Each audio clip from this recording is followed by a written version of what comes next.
I was going the wrong way, and I thought I was videoing the hospital, which is over there. I was going the wrong way. Now I think I'm going the right way. I'm a bit dazed. I was attacked. I'm a bit dazed. So why does all this happen? By the way, I'm looking for the high street so I can get on the bus and go home. I've had a bit of for years, I've been onto the Housing Association Council because of vulnerability. I moved from Hertford to be by my parents. Now, where was I? I was from Ware to Hertford. Long story. And I exchanged like a fool a really, really lovely. Well, not a fool, because I believe that karma. I believe that you're given back, something from a higher source. I swapped a beautiful flat in Hertford. I had a beautiful flat before, and for a really tiny little crap hole in a very dangerous, or let's say a place where you can't walk like I'm walking. It's just the same as you get attacked, right? Now, I'm vulnerable. When I moved there, and I didn't know anybody anymore, I've been there for years and years and years. I moved there to be by my dad, right? Just so as I can drive him about.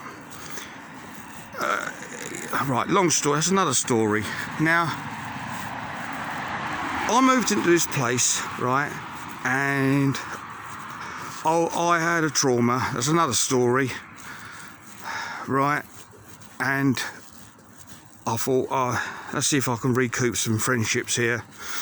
Well, anyway, I didn't do very well because, first of all, I went to the doctors to say, look, I can't sleep, would you give me anything for it? 100 times, and they said no. So I thought, right, well, okay then.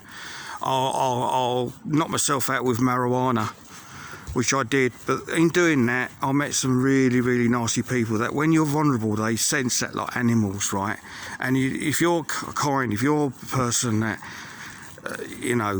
don't bully, and you protect others that are less stronger than you, as I always do, I protect. I'm a protector, right? There's different kettles of fish, and there's different people, and there's people that,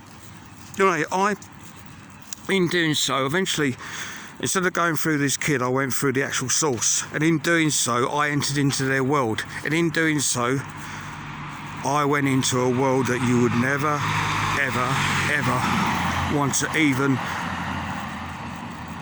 put the first word of dreaming. You wouldn't even want to go, duh. The world they live in is the most wickedest, most evil world that you could ever possibly imagine. I'm sure there's worse. So, I'll give you one example. They see you're vulnerable. They want to know your national insurance number. They want to know how you live. They peep in your house. Eventually, you get too familiar. I got my door smashed in. I got threats with a gun. I got, you name it. No peace. I fought with the establishment. I tried to tell the council this is going on. And what the red tape came in, of course, red tape. Well, we need to know this, we need to know that, whilst that's happening, all the other stuff is happening. Of course, nothing ever does happen, and it's all forgotten, because you literally got to sit down and write everything as it goes along. You have no peace. So they're not giving you any peace, and little do they know, the left-wingers, the left-wing type people, right, that don't know anything about life really in general, that have got everything written down, but not really had, not really kind of like seen life as it really is. Perhaps they don't need to because they got the money to get themselves out of things, and they just don't care because they're sleeping in their beds, they're eating well, and this, that, and the other, and they don't need to sort of. So they go, well, if you do this, you do that, and run around in circles. Forgot where I was now, but So the police establishment weren't helping me, blah de blah de blah, and so I had to fight it myself. Now, I don't know whether I should be saying this, but I retaliated. I became a vigilante. Yeah, I became a vigilante, right? And I didn't know what was going to happen to me. I became a vigilante and I fought against them. So much so that I nearly got arrested quite a number of times until one, and no names are going to be given, came round when I thought they were going to be arrested and said to me, I said, I won't name no names, are you going to arrest me? Are you here to arrest me? There was two of them, didn't know the other one. Are you going to arrest me? No, they marched together outside the door, and at the same time, no. And then one of them said, carry on. In other words, I did. Oh, look, cut a long story short, the streets got a little bit quieter. There was a bit more peace. There wasn't so much goings on. They started thinking, oh my goodness, hang on a minute. There's people fighting, this guy's fighting back. What do we do? The threats came, of course. You wouldn't believe. Now, all that, and I wasn't helped by the establishment at all. I'd give them everything, but no, they want you to work. They want you to work. You know, you can't. There's no peace in having it. You can't just go and see someone and go, "This is happening." They help you. No, they make you work for years. They let you live it. They let you live it. And if something happens to you, then maybe they might help you. If something happens, then maybe they might help you. Maybe they might help you. So if you got stabbed or killed, then they go, right. No, well, then they can't help you, of course. But if you got injured, let's say really severely, they might go, oh, hang on a minute, they wait for that sort of thing. Now, cut a long story short, I've got these problem neighbours for years, and, well, I say years, I exaggerated then, about 3 years now. And I asked them politely, like you would to say to somebody, look, you know, can you cut the noise? And it carried on. And in the end, I got no peace, no sleep, no nothing for years. I was headaches, my eyes got all, you name it, I became ill. The noise was absolutely from 6:30 in the morning sometimes, 7, right up to 11 sometimes later, but usually settled down. Bang, bang, bang, and literally no peace whatsoever. And I tried to, again, establishment, you've got to write this down, you've got to write that down every day. So they make you live it, Emails, no answer, emails, no answer. Phone calls, nothing. Look, can you help? Nothing. Oh, well, we haven't heard from, because then you give yourself a break, don't you? Oh, well, we haven't heard of you for a few weeks, and so we thought everything's settled. No, nothing. Why do you presume everything's settled down? You're just giving yourself a little bit of a break, and you've had to sort of live with it, because you can't sit there writing it down every single minute. So the Liberals, they say they work, don't they? They say they work. The liberal minds, the left-wing type people, they say they think. You see, they think pencil on paper, right? They don't think human being, blood and heart and lungs and thinking and thoughts and emotions. They're computers. They sit on, I suppose.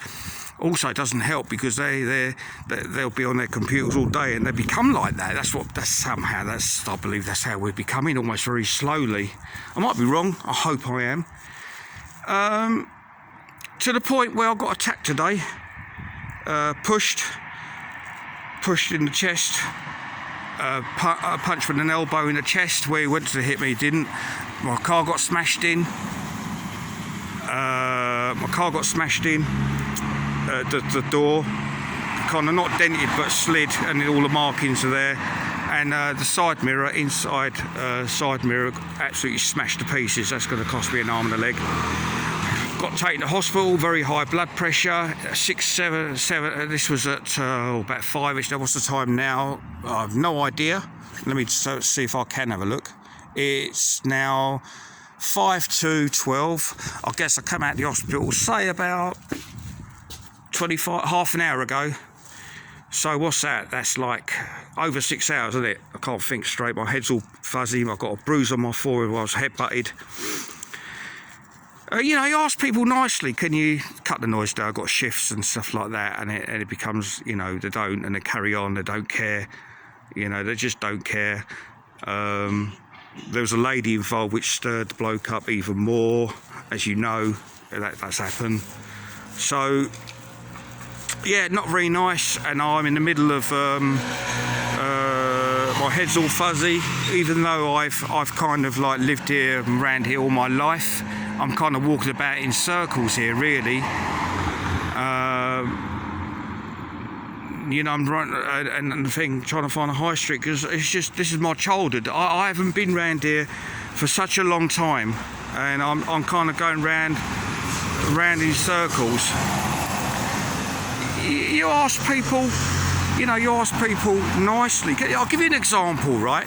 Supposing you ask somebody, oh mate, I don't suppose you could move your car for you. To them it's like aggressive, so they want to fight you. Right, but all you're asking is, look, you couldn't move your car. You couldn't cut the noise down, they want to fight you. That's how it's got to become. That's how this country's become, right? Aggressive, more and more and more aggressive, that you can't even ask somebody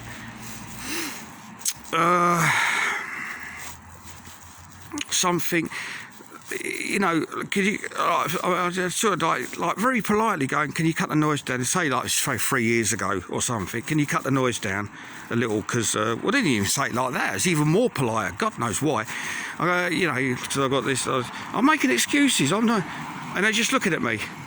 And it carried on, and it carried on, and it carried on, to the point where the lady gets involved. He's giving me dirty looks because she's obviously, the husband's gone, oh, he said, God, he's making a noise and all that. Well, I'm not, just saying, asking them.